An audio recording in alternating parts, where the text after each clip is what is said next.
What's up, y'all? It's your girl ShayChannel, and I just wanted to let you in on what my writing process is, what the steps are that happen before the studio session is even booked. So y'all want to get a little tea? Y'all want to understand my steez a little bit? Come on in. What is up, y'all? It is about 2 and change in the morning. And I'm working on a remix to Do You Hear Me? Because yes, there's gonna be a remix to it. We taking this thing back to the 90s where there were remixes going down. The idea of one of my managers, which I think is brilliant. And so, you know, as I play the track, a track that my brother produced, shout outs to my brother, beats by Legs Beats Productions.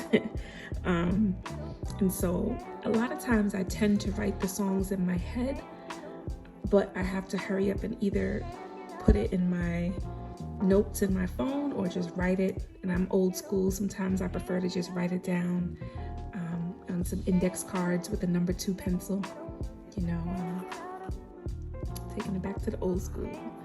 So yeah, it's kind of my process.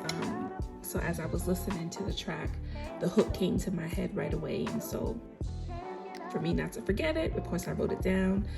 That also includes me recording it in like a voice note on one of my apps. This way I don't forget the melody, but I don't think I will forget it. It's just too ingrained in my head right now. So yeah, that's kind of my process. You know, I listen to the song, I let myself, sometimes lyrics will literally come out. That's how I know I'm truly inspired. Like with this hook, the lyrics kind of came out after maybe the second or third time I heard the track. And pretty much to give you a little bit of insight, ultimately, you know, my initial single is called Do You Hear Me? Where I'm questioning if God hears me. And the remix is almost God's response, right? Where he's saying, I heard you. You didn't hear me. So I'm the one talking about, do you hear me? Lord, do you hear me? God is like, yes, I heard you. Clearly, you haven't heard me because you would have understood the assignment, so to speak, if you heard me. So in you not hearing me, what does that tell you? And so that's the basis of the song.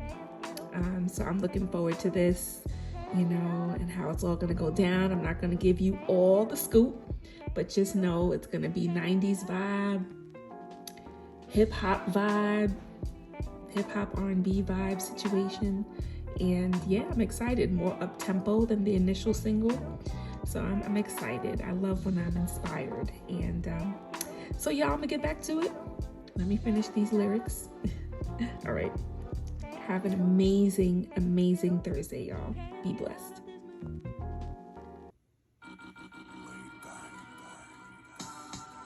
I heard you.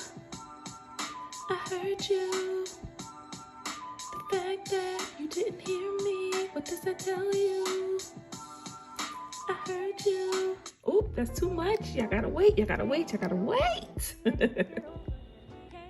So I wanted to give you a little insight in my writing process because, you know, everybody's process is a little bit different. I'm not going to give you all the jewels, but, you know, when I know that I'm truly inspired, the lyrics and the melody come right away. And there are moments where I may need to live with the beat or a track for a little bit, but for the most part, rather quickly, the lyrics and the melody come. I can write to music. I can write without music. Some of my I feel some of my best songs I've written without music, you know? So I think for the songwriters out there, or people who are thinking into diving or delving into the songwriting world, definitely make sure that you flex the muscle of writing without music. Don't only just write to music. I think it's great when you're able to write a song and you don't have music. You can always have music built around what you wrote. I just think it's a dope skill to have where you're not boxing yourself into where you can only really write a song to music. So I flex both muscles all the time, whether I'm writing to music or not. And for me, my son seems to be the biggest inspiration because every time I have come up with songs like Do You Hear Me? No, Do You Hear Me? I came up with on my own. But some other songs that I've come up with and have written it's always as I'm feeding my son or as I'm taking him out for a walk, or it's me being in his space, him being in my space, where for whatever reasons the creativity is just on one. So I understand that he is a big source of my inspiration. Since he's been born and my son is 2 and change, I've written at least probably 40 songs, so I know a lot of those songs, for whatever reasons, have happened when he's been in my creative space. So that's another good tip, maybe, try to find out what the source of your inspiration is if you don't already know. And definitely make sure that source, as long as it's healthy and not toxic, that source of inspiration is frequently in your life, Trying to think what else. And I always say, just go with your gut. I feel like what you hear the first time doesn't steer you wrong. This doesn't mean that you can't or shouldn't play around with other avenues or other perspectives of what you're writing, but I just am a firm believer that what I've come up with initially, organically, authentically, what comes to mind without me even thinking, a lot of times is what it should be. And you just build from there. It's funny, when I had an interview with Bree, make sure y'all check out her podcast, Just Breathe with Bree. She is on Apple Podcasts, Google Podcasts, Anchor, Spotify, all them platforms.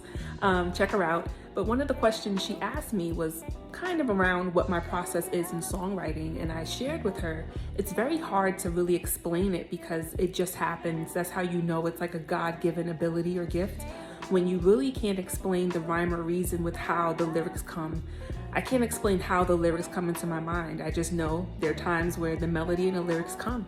I'm not sitting here being all cerebral and thinking about it. It literally just comes. And to me, that's how I know that this is a gift from God. It's not something that I just snap my fingers and do on my own, right? And knowing that and being able to tap into that. Once that happens, I know I'm on to something. That happened with Do You Hear Me? I knew I was on to something. And another fun fact about Do You Hear Me? When I realized that my child, at the time, my son was about one and a half. When I recognized that he kept singing the hook and then he kept singing the song, right? Of course his vocabulary is forming, but he kept saying, do you hear me? And he kept knowing like the part where the beat drops and it's just me singing a cappella. He would do all of those ad-libs and inflections. I was like, maybe I'm onto something. Because one thing with children, they watch a lot of, at least my son watches a lot of educational musical shows, especially on YouTube, where the songs are catchy and like he gets them and falls in love with them and wants to hear them over and over again. And so when he was that way with my single, I was like, oh, I'm on to something. The catchy aspect is there. One of my good friends was like, oh, your song is catchy. I've been listening to it 4 times. And I'm glad, because to me, the makings of a great song, especially, is the hook, where it stays in people's heads. It's ingrained in people's heads. Even one of my bosses was like, oh, the song, and I keep hearing the hook and breaking it down for me, telling me about all the different parts that he liked. And I'm like, wow, this is what I do to other artists that I look up to, right? And so it's so surreal and humbling when it happens to you, where it's like, oh my goodness, like my art you were dissecting in that way, or my 2-year-old son or 1.5-year-old at the time, my song was so catchy, it was ingrained in his head. Like, all right, we on to something. And so that's something that I do want to have as a part of my artistry, a certain level of commercialism, if you will, right? That doesn't mean that you don't dig deep with your lyrics. It doesn't mean that you don't, really go there. I think for me, commercialism, having a bit of that is the catchy part of your music, of your art, of your creativity that sticks and stays with people.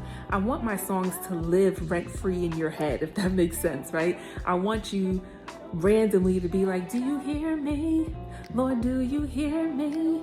Can you hear me clearly? Like out of nowhere, where you're like, why is that song in my head? That's happened to all of us, even songs we don't like. And I remember saying to my managers, I'm to the point where it's not even really for me oh, I want everybody to love my song. I mean, I do, but I'm like, I need my songs on radio, because radio is gonna make you like even the very song you disliked initially, right? So for me, it's not even necessarily about you loving my music off the rip, off the cusp, right? But it's it being on platforms where it's always played, where you have no choice but to fall in love with it, where you're like, why can't I get this song out my head? And so I always keep that in mind when I finish creating a song, writing and arranging a song, to sit back and say, is it catchy? Is this something that would stick in people's heads? You know what I'm saying? So for me, when people say, oh, your song is catchy, I take that as one of the highest compliments ever, because that means that it's catchy enough where you wanted to play it a few times back to back, and that the words will be ingrained in your mind. There's a powerful message in Do You Hear Me, right? And so I want for that message to stay in your mind, right? Where you're like, do you hear me? It's like, of course God hears me. God hears us all. You know, like I said in my little moment where I was explaining how I'm coming to write the remix. It's like I had an epiphany walking with my son. Once again, my son is always my inspiration, where I'm like, Chanel, it's not that God didn't hear you. You ain't hear him, girl. Like those moments, those light bulb moments. I want for Do You Hear Me to be a light bulb moment, especially for those who once rocked with God and stepped away. I want that to be a light bulb moment, to be like, come on home, daughter. Come on home, son. Come home, you know? For some reason, I'm really passionate at this phase of my life of not only, you know, spreading the good news to those who don't know about God, but ultimately for those who know and decided to walk away and still haven't come back. For some reason, it's on my heart to have a message for them, right? And so, yeah. So, you know, like I said, I wanted to take you with me through the process of what happens before the studio session is even booked, before I'm even recording the song. It starts off with a beat or not, music or no music. It starts off with lyrics and a melody, and it goes from there. And most of the time I get the lyrics and the melody at the same time. And so it's a matter of me trying to hurry up and record myself so I don't forget the melody and the lyrics, and to hurry up and write it down. Y'all saw that good number 2 pencil and the index cards, right? So that's kind of my process. I really can't speak to how these lyrics just pop in my mind. They just do. I'll hear a song or a beat and the phrase will just come to me. Or I'm sitting here, like I said, feeding my son, and lyrics and melody would just come to me, and I just run to get my phone to record it so I don't forget it. That's how I know this is a God-given ability. And my prayer and my hope, I know I say that phrase a lot, but my prayer and my hope is that through my music and just through my overall artistry, that it encourages you and gives you a sense of urgency with finding what your purpose is, your God-given purpose, if you haven't already. At the end of the day, I always believe we are not on this earth to just merely exist. We are here with divine and very specific purposes to better the world and to draw people to God at the end of the day. And so God uniquely makes us all and gives us all different assignments and purposes that only we can share and relay. And so through my art, I really, really, really pray and hope that you're able to be inspired enough to tap into what your purpose is, if you already know it but haven't, and if you don't know what it is, to start taking the steps to figure out what it is that you were created and designed to do and be in this world. Because life is short, as I always say. We don't have a whole lot of time out here. So, you know, I know for me, I want to make sure that I am giving back and paying it forward and really doing what it was I was purposed to do. So yeah, I wanted to give you a quick little vlog, you know, just with that process. And I can't wait to share my music with y'all. I know y'all see me promoting Do You Hear Me like crazy, as I should, right? So just know it's on all digital streaming platforms. Go run them streams up. Go download that song. But also, you know, I'm already like halfway through recording my album, and I'm taking my time at the same time, being very cognizant of the deadlines and when this album needs to come out. in 2023. And so just know your girl's consistently in the studio. I'm working. I'm already 6 songs deep at this point in my project, and I can't wait for y'all to hear it and for it to be completed and for me to share it with you, because like I said before in other content, it truly is a conversation with God and I, right? I know growing up I used to always hear, you know, late in the midnight hour, God's gonna turn it around, and around and around and around. Like, that was always the message. And for whatever reasons, I've been having these real deep conversations, questions, discussions with God late in the midnight hour. And so really my project is my conversations with God, right? When things are great, when things are not great, and when things are when I have questions, you know, that's what it's about. Really normalizing the Christian experience and just recognizing that just because I'm a Christian doesn't exempt me from trials and tribulations and challenges and heartbreak and sorrow sometimes, right?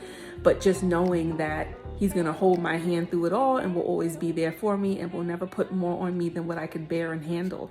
And so I just wanna normalize the Christian experience. I feel like in the gospel and inspirational space, there are not a lot of artists who really talk about that side of things, right? And so I want to be the voice that kind of speaks to the reality of my Christian experience and what a lot of us may experience in our lives, and just the fact that just because you decide to follow Christ does not mean that your life is going to be 100% easy. It's not. If anything, to me, it makes it just a little bit harder. But every trial and tribulation that you go through, every difficulty that you go through, it's only to prepare you, strengthen you, and get you to where it is you're supposed to be as it pertains to your purpose and why you were even created in the first place. And so, you know, having a different outlook in knowing the reality of what this life is, right? I want to be a realist about it. That's why I'm very upfront with, yep, I'm a Christian and an inspirational artist, but I do teach heels classes and do sensual moves. Like, not to say that that's what God wants me to do, but at the end of the day, I'm gonna lean in with what is the reality, right? I'm not here to fake and be something that I'm not, and do things differently because I have music coming out in the gospel inspirational space. Like, no, like, I want to live in my truth, not even my truth. I want to live in the truth about myself, what it is, and be real and raw, and don't fake the funk. Because I feel like a lot of us Christians, we tend to fake the funk and portray to be things that we're not, or portray to be somewhere within our spirituality that we're not. I'm not about that. I'm gonna be real about what it is. This is what it is. And I wish that more of us would just be real about that and have that perspective, right? And tell the truth about a lot of what we've experienced in our lives and the things that we have learned, and not make everything so prim, proper, and pretty, you know, because that's not realistic, right? Almost like how they say with social media, everybody just only highlights the good things, right? We only showcase the good things, the things we want people to see. Well, in my art and in my music, I want to be able to be real about what it is, good, bad, ugly, and different, right? But still have you walking away knowing that you are not alone, and that man upstairs is always going to be here for you more than anyone else in your life, right? And so that's my plight. So once again, my prayer and my hope is that my music and my artistry is an inspiration to you to really find your purpose, and all that. Anyway, y'all, let me finish eating this good burrito my husband made me and relax before it's time for me to go to sleep. Thank y'all so much. I hope that y'all enjoyed this vlog. And once again, Do You Hear Me is out now on all digital streaming platforms. I got some other merch coming to you soon. Working on some things that'll be at more cost-effective price point and a whole bunch of stuff. But anyway, thank y'all so much. I truly appreciate every last one of you who have rocked out with me, streamed, downloaded my song, started following me on my social media, like, comment, all that good stuff. Subscribe to my YouTube channel. I appreciate every last one of y'all. It doesn't go unnoticed. Please let me tell you, it doesn't. Thank you so much. Be safe. God bless. And until next time.